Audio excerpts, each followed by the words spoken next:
और बच्चों की कसम है, ना बीजेपी से गठबंधन करेंगे ना कांग्रेस से गठबंधन।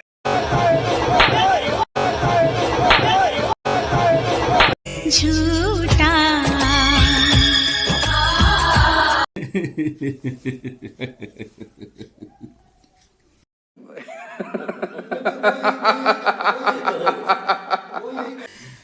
नमस्कार मेरे प्यारे दोस्तों। आज मैं दुनिया का सबसे ज्यादा झूठ बोलने वाले व्यक्ति के वीडियो निकाल के लाया हूं और एक से एक बेहतरीन वीडियो आपको देखने को मिलेंगे। और मुझे तो आश्चर्य हो रहा है कि दिल्ली के लोगों ने मुख्यमंत्री चुना था। एक ऐसा झूठा व्यक्ति, अगर हम कहें कि शायद 100 झूठे मरे होंगे तो एक झूठा पैदा हुआ। नहीं, 100 में इनका काम नहीं चलेगा। 1 लाख मरे होंगे तो शायद एक झूठा व्यक्ति, चलो इससे ज्यादा तो अब क्या बोले, वरना ये 1 लाख वालों भी गिनती में भी नहीं आ सकते कि इतना ज्यादा कोई व्यक्ति पलट सकता है। मैं आपको ऐसे ऐसे वीडियो दिखाऊंगा जो आज आप देख के हंसी से लोटपोट ना हो जाए तो आप मुझसे कहना। पलटी वाल के ऐसे पलटने वाले वीडियो मिलेंगे जो आपका देख के दिल खुश हो जाएगा। ऐसी ब्रेकिंग न्यूज आपको देखने को मिलेगी, आप भी कहेंगे कि यार ये मुख्यमंत्री था। ओफो, क्या बताऊं। आज का बहुत मजेदार वीडियो होने वाला है, आज मिस मत करना, पूरा टाइम निकाल के देख लेना। चाहे भले थोड़ा सा लंबा वीडियो हो लेकिन आप आज देखना जरूर। एक एक करके वीडियो में आपको दिखाता जाता हूं और उस पर फिर मैं आपसे बात करता जाता हूं। चलिए एक वीडियो और इनका प्ले करते हैं, फिर देखते हैं, फिर बात करेंगे आगे। क्योंकि हमारी पार्टी एक कट्टर ईमानदार पार्टी है। हमारी पार्टी एक कट्टर ईमानदार पार्टी है। हमारी सरकार कट्टर ईमानदार सरकार है। वाह क्या एक्टिंग कर रहा है। म्यूजिक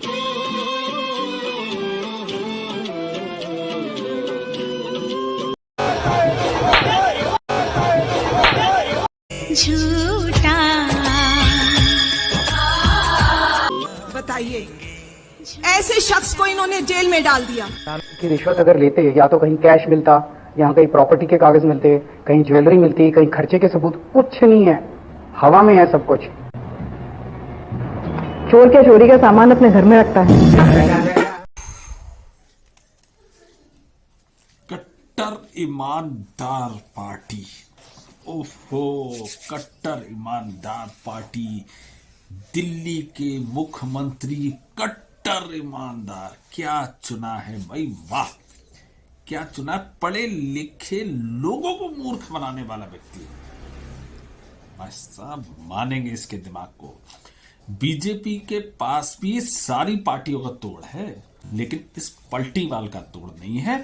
क्योंकि कोई इतना झूठ कैसे बोल सकता है यार।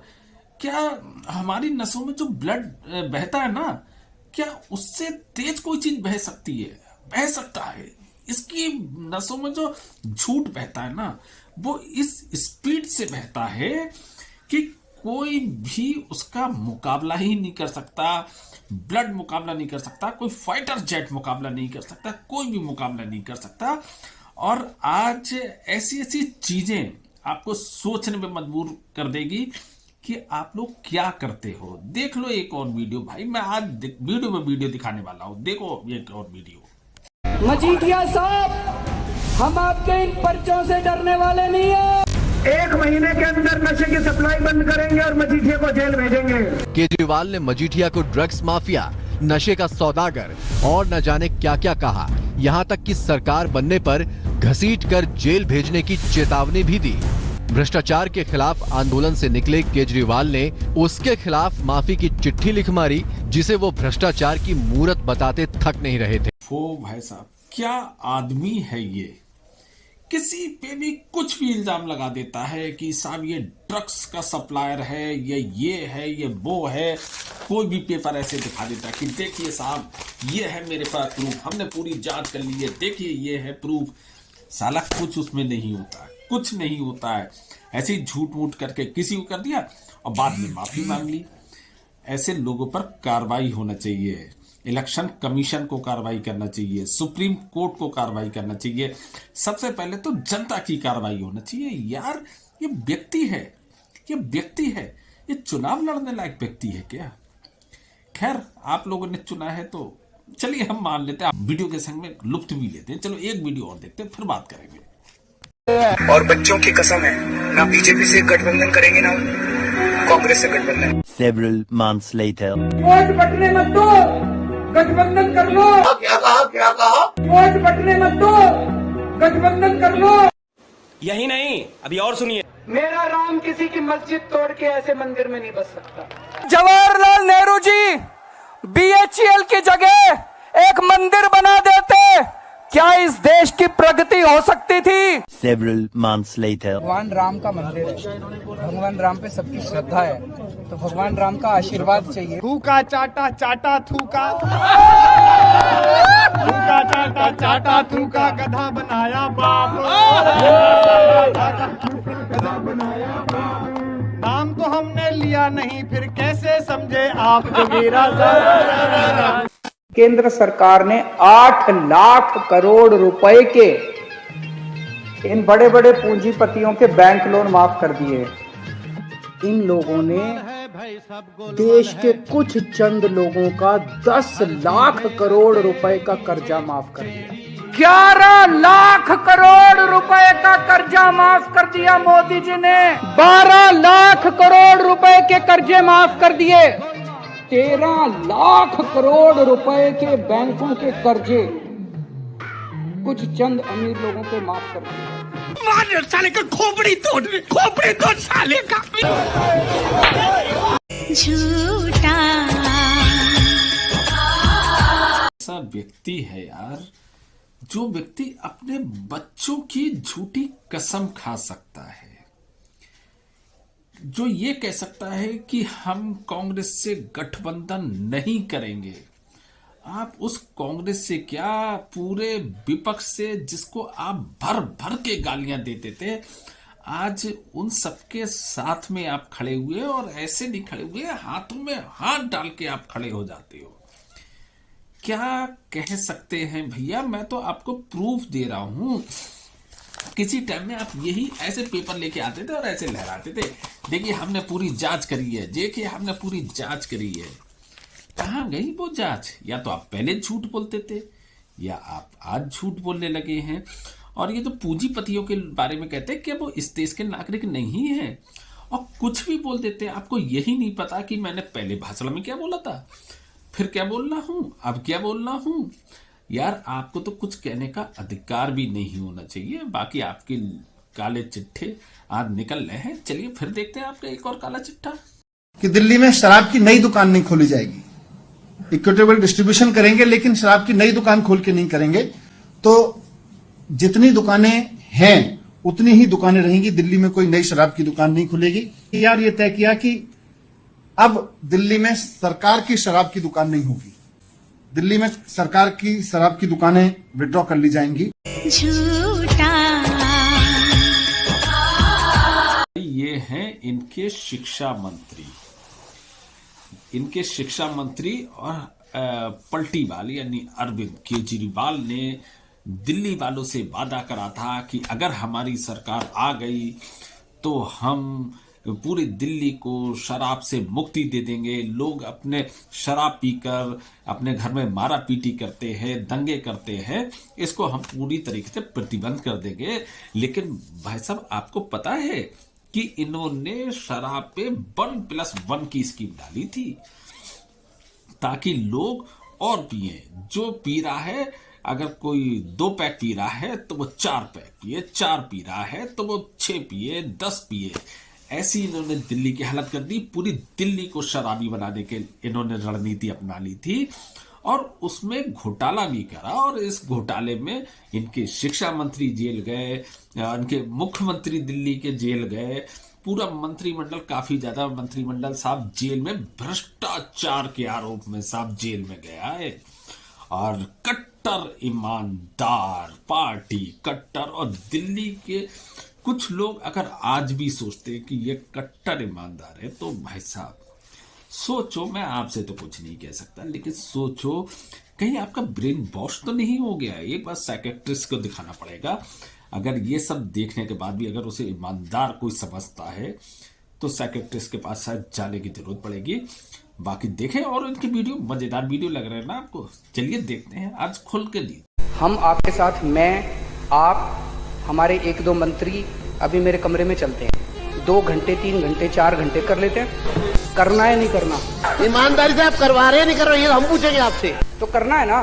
आप तैयार हो भाई? 2 चीज है, या तो हम कर सकते हैं या आप कर सकते हैं। झूठा कैसी अश्लीलता भरी बातें कर रहा है यार ये व्यक्ति। अबे बच्चे देखते हैं ये वीडियो। अबे भैया, हम लोग इस तरीके की बातें नहीं करते। हो गए तो मुख्यमंत्री अपने लिए, लेकिन यहाँ अश्लीलता नहीं है, यहाँ साफ सुथरी बातें। बंद करो यार, वीडियो बंद करो। दारू की दुकान बंद करो, दारू की। अब दारू ठीक हो गई दिल्ली में? आजकल तो शोर नहीं करते तुम लोग। झूठा आपकी एक उपलब्धि और हासिल हो गई, आपने शराब ठीक कर दी दिल्ली में। अब ठीक है, लोग ज़्यादा पिएंगे और ज़्यादा पीने के बाद फिर घर में लड़ाई झगड़ा भी करेंगे, मारा पीटी करेंगे, ठीक है। और जब मारा पीटी करने के बाद जो महिलाएं हैं उन पे अत्याचार होगा, जब इलेक्शन आएगा तो उन्हें भी कुछ फ्री में पकड़ा देंगे कि यार चलो तुम्हारे लिए 2500 फ्री, लाइट फ्री, ये फ्री, वो फ्री करेंगे और उन्हें भी बहका लेंगे। आदमी तो शराबी हो ही चुके हैं, उन्हें तो एक पौवे में काम चलेगा, इन्हें थोड़ा बहुत फ्री देंगे तो काम हो जाएगा। तो भाई आप समझो यार, मैं नहीं समझ सकता। बाकी और वीडियो इनके देख लेते हैं, फिर बाद में और बात करते हैं। दिल्ली में युवाओं की वैक्सीन ख़त्म हो गई है। पिछले 4 दिनों से युवाओं के वैक्सीनेशन सेंटर बंद पड़े हैं। बुजुर्गों की कोवैक्सीन भी ख़त्म हो गई है। हमने केंद्र सरकार को लिखा है, लेकिन अभी तक वैक्सीन आई नहीं है। 1.5 लाख से अधिक वैक्सीन आज दिल्ली सरकार के पास मौजूद है। 1.5 लाख से अधिक, और 1.5 लाख कोई छोटी संख्या नहीं होती है। आप इसको मैनेज करिए, किस प्रकार से दिल्ली के लोग वैक्सीनेट हो सके, सुचारू रूप से ये विषय आगे बढ़े, इसको आप देखिए। झूठा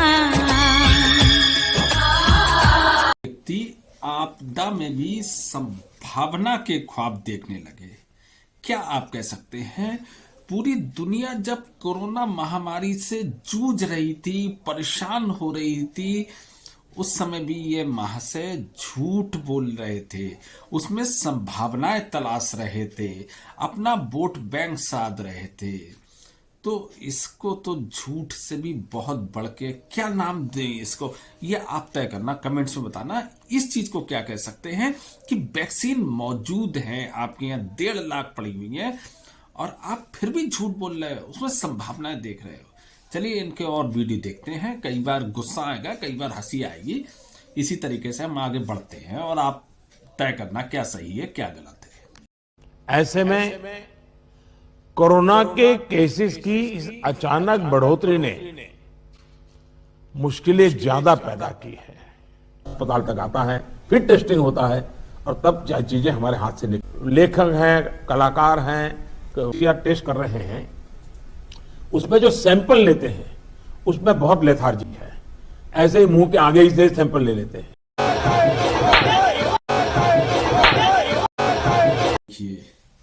जब हमारे देश के प्रधानमंत्री कोरोना काल में पूरे देश भर के मुख्यमंत्रियों के साथ वीडियो कॉन्फ्रेंसिंग के माध्यम से एक मीटिंग कर रहे थे, एक डिस्कशन कर रहे थे, कैसे इस महामारी से निपटा जाए, उन्हें कुछ गाइडलाइन दे रहे थे, तो ये महाशय देखिए, इन्हें कुछ समझ में नहीं आ रहा था। ये कभी सर पकड़ रहे हैं, कभी कुछ, बीच बीच में सो जा रहे हैं। तो ये सीरियस है। बाकी सारे मुख्यमंत्री जो थे, चाहे वो किसी भी पार्टी के थे, ये हम कहेंगे वो ध्यान से उन्हें सुन रहे थे, समझ रहे थे, क्योंकि उन्हें अपने प्रदेश की जनता से मतलब है।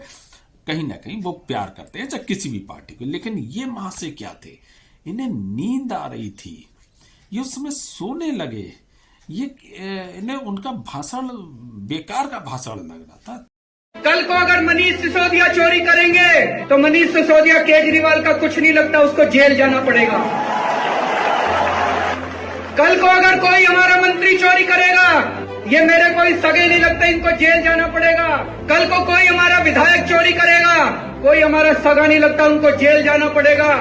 और मनीष, कल को अगर मैं चोरी करूंगा तो मैं भी तुम्हारा सगा नहीं लगता, मेरे को भी जेल जाना पड़ेगा। झूठा कुछ तो सच बोला यार, ये तो यार सच बोला इस व्यक्ति ने यार, कि अगर मनीष सिसोदिया अगर कुछ गलत करेंगे या कोई कुछ भी करते हैं तो आपको जेल जाना पड़ेगा, मैं कुछ गलत करता हूं तो मुझे जेल जाना पड़ेगा। हाँ भाई, आपने शराब घोटाला करा है तो जेल गए हैं, लेकिन वो बात अलग है कि रो रहे हैं कि नहीं साहब, दूसरा जब जेल जाता है तो इसने भ्रष्टाचार करा। अब खुद जेल गए तो रो रहे हैं, जबकि खुद ही ये बात कहते थे, दूसरों के लिए कुछ और, अपने लिए कुछ और। ये तो बहुत बढ़िया बात है। क्यों, आपके लिए क्या अलग से कोई कानून बनाया जाएगा? आपके लिए कोई अलग से संविधान बनाया जाएगा? बाकी देखते हैं ऐसे झूठ पर झूठ। देखो इनका वीडियो। अच्छा, काफी थ्योरेटिकली थी, उसमें मैं नहीं जुड़ा। अच्छा, तो एक तो उसमें ये जितना मिडिल क्लास है वो एंटी हो जाएगा कि हम प्राइवेटाइजेशन के खिलाफ हैं, कंपनियों के खिलाफ, वो मैं इसलिए मैं नहीं आ रहा। ओके, उस डिबेट में मैं पढ़ नहीं रहा था जानबूझ, बाकी कुछ। और ये जो हाशिए पर जो 80% समाज है, इसमें बोलेंगे, इसमें अब आ जाइए ना, उसको वो व्यक्त तो वही है ना सर, देश भर में। बिल्कुल। और ये भूल गया मैं, उसमें वो सब अगर हम उनके लिए कर रहे हैं, ये नहीं कहना चाहता कि ये सारे प्राइवेट वाले कर रहे हैं और कोई भी सरकार आ जाए प्राइवेट से कमीशन लेते हैं, तो हम पूरे प्राइवेट सेक्टर को नकार देंगे। बहुत क्रांतिकारी, बहुत ही क्रांतिकारी हो गया। उसी को ज्यादा चला दीजिएगा। नहीं वो चलेगा। अरे वही हम तो मैंने भगत सिंह वाला हिस्सा जो है सरिया साला बड़ा रिएक्शन आएगा, बहुत रिएक्शन आएगा भगत सिंह वाले का।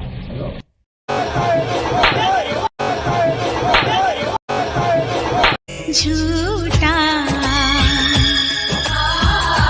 ये देखिए, ये व्यक्ति हैं जो गोदी मीडिया कहते कहते थकते नहीं थे, इनकी जबान नहीं थकती थी।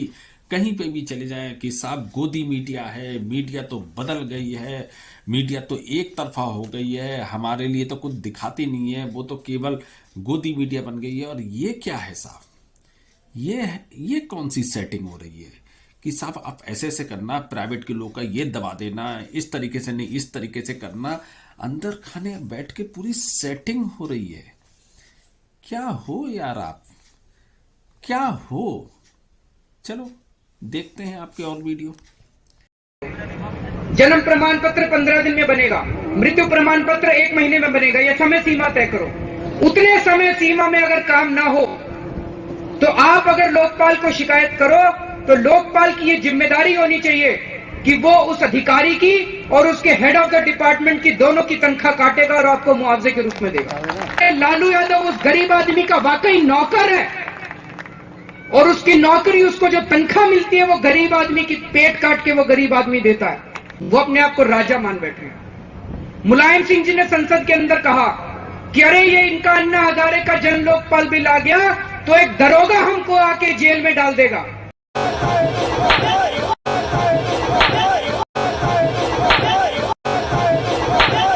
झूठा बात है भैया, लोकपाल से ये हो जाएगा, लोकपाल से वो हो जाएगा। दिल्ली में तो सारे लोग अब लोकपाल से ही सब कुछ करने लगे हैं। भाई साहब, आप लोकपाल सही से लागू तक नहीं करवा पाए। जिस आंदोलन की वजह से आप आए थे, आपका क्या कहना, आपने तो अपने गुरु तक को धोखा दे दिया यार। गुरु को धोखा देने वाले को क्या नाम देना चाहिए? गुरु की महत्ता तो हम कहते हैं ब्रह्मा विष्णु महेश से भी ऊपर हमारे धर्म में मानी जाती है, और आपने उस गुरु तक को धोखा दे दिया, एक किनारे कर दिया और आप सत्ता की मलाई चाटने आ गए। और अभी आप क्या अपने भाषण में लालू प्रसाद यादव के लिए क्या कह रहे थे? आप उनकी बुराइयां कर रहे थे ना। और मुलायम सिंह के लिए क्या कह रहे थे? बहुत अच्छे बोल रहे थे कि एक दरोगा तक हमें अंदर कर देगा, हम ये कर देगा, वो कर देगा। आप आज उन्हीं लालू प्रसाद यादव, उन्हीं मुलायम सिंह यानी अखिलेश के, इन सब के इंडिया गठबंधन मिला के हाथों में हाथ डालकर फोटो खिंचा रहे हैं, उनकी तारीफें कर रहे हैं। आज समाजवादी पार्टी तो आपकी इलेक्शन जो हो रहे हैं 2025 में, उसमें सहयोगी पार्टी है आपकी। यार क्या सोचा था लोगों ने, क्या आप निकले। चलो खैर, आपके और वीडियो देखते हैं। देख रहे हैं दिल्ली तक और मैं हूं आपके साथ राकेश सोनी। राजधानी दिल्ली में सड़क धंसने का सिलसिला आए दिन देखने को मिलता है कि किस तरीके से राजधानी दिल्ली में सड़कें धंसती हैं।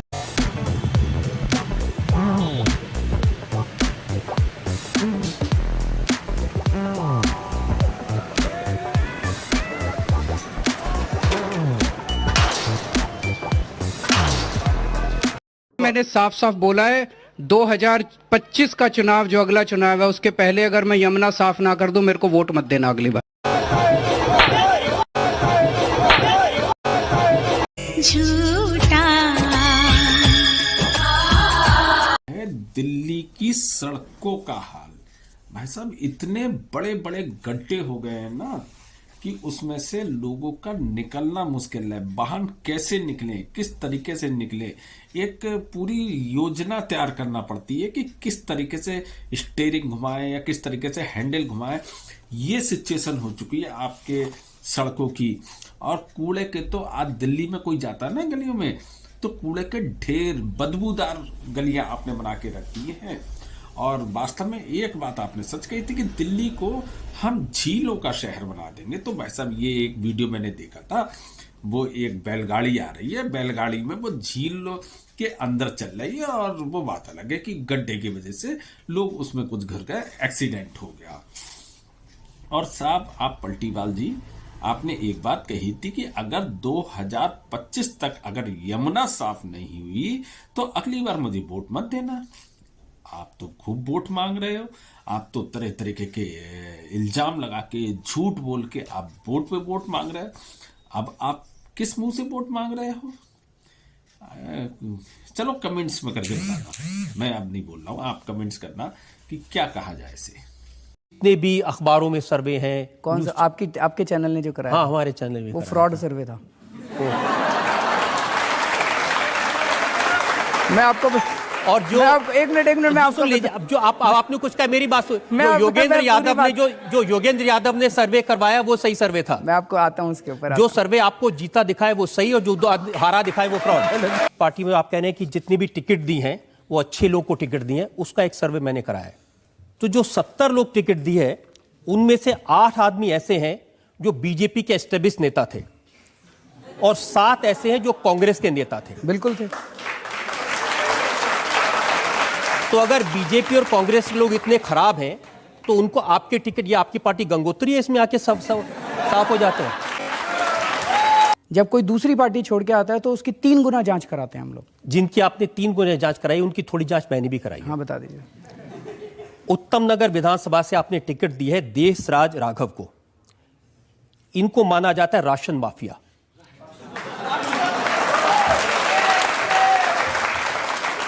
लोकायुक्त के पास इनकी शिकायत है जिसमें कहा गया कि राशन और मिट्टी के तेल की इनके और इनके परिवार के नाम में 20 दुकानें हैं।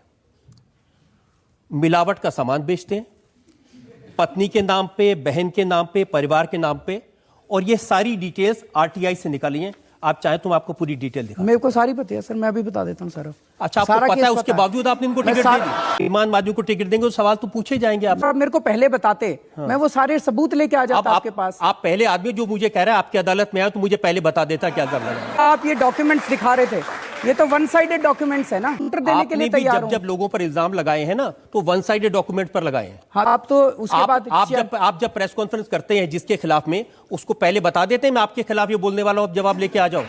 और एग्जाम्पल बताता हूं। करोल बाग से आपने विशेष रवि को टिकट दिया है। उनके भाई चकित रवि अभी 26 अगस्त को किडनैपिंग के इल्जाम में पकड़े गए हैं जेल में।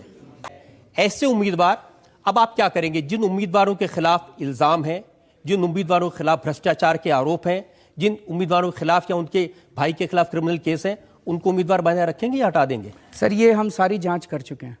ये सारे डॉक्यूमेंट्स आपके पास वन साइडेड डॉक्यूमेंट्स। आप ही जांच करते हैं, आप ही फैसला करते हैं, आप ही उम्मीदवार बनाते हैं। सर, हम लोग तो झूठा। आप आपने पूरी सहनशीलता के साथ ये वीडियो देखा है। अब इस पे मैं कोई ज़्यादा कमेंट्स नहीं करूँगा। आप अपने तरीके से सोचिए, अपने तरीके से समझिए। आपको जैसा भी सही लगता है, गलत लगता है, आप प्लीज़ कमेंट्स करिए। अगर मेरा वीडियो अच्छा लगे तो उसे लाइक करिए, शेयर करिए, लेकिन सब्सक्राइब भी कर देना। बाकी फिर मिलते हैं नेक्स्ट वीडियो में। Thank you very much.